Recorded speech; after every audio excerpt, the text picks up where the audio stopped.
ارشاد بھٹی صاحب، آپ کی اس کے اوپر کیا تجاویز ہے؟ میڈم شیخ، سب سے پہلے تو اللہ کا شکر ادا کریں کہ ملک کی سب سے بڑی سیاسی جماعت اور غالباً واحد جو پورے ملک کی ملک گیر جماعت پاکستان تحریک انصاف نے یہ انیشیٹو لیا، ابتدا کی۔ کم از کم اب بہت سارے وہ لوگ جنہیں دائمی بدگمانی ہے کہ یہ صرف اسٹیبلشمنٹ چاہتی ہے یا اسٹیبلشمنٹ کی طرف سے سارا کچھ آ رہا ہے یا اسٹیبلشمنٹ نے اسے انیشیٹ کیا ہے، کم از کم اس موقع پر وہ یہ تو نہیں کہہ سکتے کہ یہ جی اب پی ٹی آئی پوری جو ہے وہ اسٹیبلشمنٹ کے کہنے پر انہوں نے قرارداد منظور کر لی ہے جو حالات چل رہے ہیں۔ تو کم از کم اس دائمی بدگمانی میں کوئی تھوڑا سا فرق پڑے گا، اور پھر اس کے بعد اگلی ڈوز یا اگلی دوائی لینے کے بعد انشاءاللہ صحت اور بہتر ہو جائے گی۔ شکریہ سہیل افریدی حکومت، شکریہ خیبر پختونخوا اسمبلی کہ آپ نے یہ ابتدا کی، اور ہزارہ ڈویژن یا ہزارہ والے ہزارہ صوبے کی ان کی پرانی خواہش، اس کے لیے یہ تحریک چلا چکے، اس کے لیے یہ سڑکوں پر آ چکے، اور یہ خواہش ان کی پوری ہونی چاہیے۔ اور میڈم شیخ، آپ نے کہا کہ ہوگا کس طرح؟ بھائی جس طرح 26ویں آئینی ترمیم آئی ہے، جس طرح 27ویں آئینی ترمیم آئی ہے، اسی طرح 28ویں آئینی ترمیم آئی، اس نظام کی بات کر رہا ہوں۔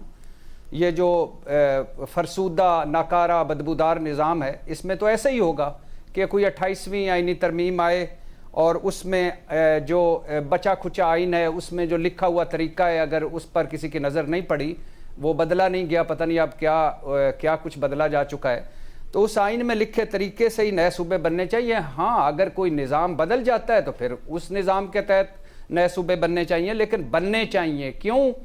اس لیے کہ اس کے علاوہ کوئی چارہ نہیں ہے آپ کے پاس، اس لیے کہ اس کے علاوہ آپ آگے نہیں بڑھ سکتے، اس لیے کہ اس کے علاوہ آپ ترقی کا کوئی رستہ نہیں رہا، اس لیے کہ اس کے علاوہ کوئی مسائل حل کرنے کا طریقہ نہیں رہا، اس لیے کہ یہ جو موجودہ نظام ہے، موجودہ 4 صوبے ہیں، یہ عوام کے مسائل حل کرنے میں مکمل ناکام ہو چکے ہیں۔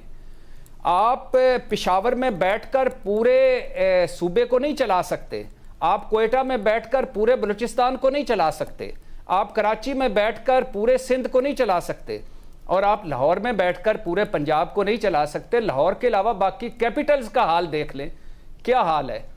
اور میڈم شیخ، بدقسمتی دیکھیے کہ ہر پارٹی نے ساؤتھ پنجاب کو صوبہ بنانے کا وعدہ کیا، اپنی سیاست چمکائی، ووٹ لیے، اور پھر وقت آنے پر مکر گئے۔ اور منافقت دیکھیے کہ سندھ میں پیپلز پارٹی چاہتی ہے کہ صوبہ نہ بنے، پنجاب میں وہ ضرور چاہتی ہے کہ ساؤتھ پنجاب صوبہ بنے۔ کیوں؟ کیونکہ وہاں ان کے ووٹ ہیں، وہاں ان کا ووٹ بینک ہے، وہاں ان کے ایم پی اے ہوں گے، وہاں ان کی حکومت نہ بنی تو اپوزیشن میں ہو جائیں گے۔ لیکن سندھ میں نہیں، سندھ میں ہم نے نہیں تقسیم کرنا۔ ہزارہ کے بھی ہو سکتا ہے آگے چل کر وہ کہہ دیں کہ چلو بنا لو، لیکن سندھ نہیں۔ اور اسی طرح ہزارہ والوں کے ساتھ میڈم شیخ، ساری پارٹیوں نے، وہ بابا ہزارہ جب وہ نکلے تھے تو ساری پارٹیاں پہنچتی تھی کہ بھائی آپ کی جینون ہے کنسرن، لیکن پھر جب سیاست سوست چمکائی، تصویریں کھنچوائیں، اور پھر مکر گئے۔ میڈم شیخ، یہ جو پیپلز پارٹی والے ہیں یا مسلم لیگ نون والے ہیں، یہ کیوں نہیں چاہتے؟ کیا ملک اور قوم کے وسیع تر مفاد میں نہیں چاہتے؟ کیا عوام کے وسیع تر مفاد میں نہیں چاہتے؟ نہیں بھائی نہیں، ان دونوں کے اپنی اپنی سلطنتیں ہیں، اپنے اپنے مفادات ہیں، اپنے اپنے وہ ایک پورا انہوں نے ایلیٹ کیپچر بنایا ہوا ہے، ایک پورا سسٹم بنایا ہوا ہے، اور ایک پوری طرح انہوں نے اوپر چاروں طرف سے گھیرا ہوا ہے اس نظام کو۔ وہ جن جپھا ٹوٹے گا، وہ ایلیٹ کیپچر ٹوٹے گا، کوئی نیا بندہ آئے گا۔ کون چاہے گا کہ نئے بندے آگے آئیں، مڈل کلاس آگے آئے یا کچھ آگے آئے؟ آپ اب مجھے بتائیں، کراچی کا حال دیکھ لیں، یہ عروس البلاد تھا میڈم شیخ، یہ روشنیوں کا شہر تھا میڈم شیخ، یہاں وہ عربی ملک کے شہزادے سیر کرنے کے لیے آتے تھے۔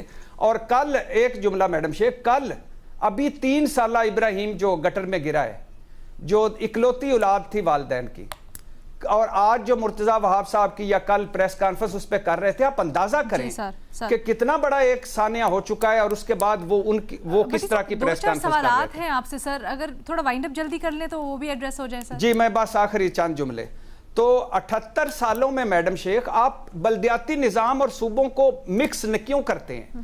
کر لیں مضبوط بلدیاتی نظام، آپ بلدیاتی نظام کو بھی مضبوط کریں، جو نئے صوبے بنے ہیں اس میں ہو سکتا ہے زیادہ مضبوط ہو جائے بلدیاتی نظام۔ تو آپ سوائے لاہور کے، آخری چند جملے، سوائے لاہور کے باقی مجھے کیپٹلز بتا دیں جہاں بہتر سہولتیں ہیں۔ اور لاہور پھٹ رہا ہے میڈم شیخ، آپ تو روڈا کے بعد اس کا سوا ستیہ ناس ہونے والا ہے، تو لاہور پھٹ رہا ہے۔ آپ شہباز شریف کہتے تھے جس نے ترقی دیکھنی لاہور آ جائے، اور وہ سارے ہی لاہور آ گئے۔ تو کیوں آپ ملتان میں لاہور جیسی سہولتیں نہیں، کیوں گجرانوالہ میں لاہور جیسی سہولتیں نہیں، کیوں قصور میں لاہور جیسی سہولتیں نہیں، کیوں ادھر آگے بھاول نگر میں لاہور جیسی سہولتیں نہیں؟ تو یہ صوبے بنائیں تاکہ لوگ اوپر آئیں اور نئی قیادت آئے، مڈل کلاس آئے، اور یہ ملک آگے بڑھے۔ ورنہ یہ ایک طرح سے ایک جن جپا ہے اور چھپڑ ہے، ایک چھپڑ سا نظام ہے جس سے بدبو اٹھ رہی ہے۔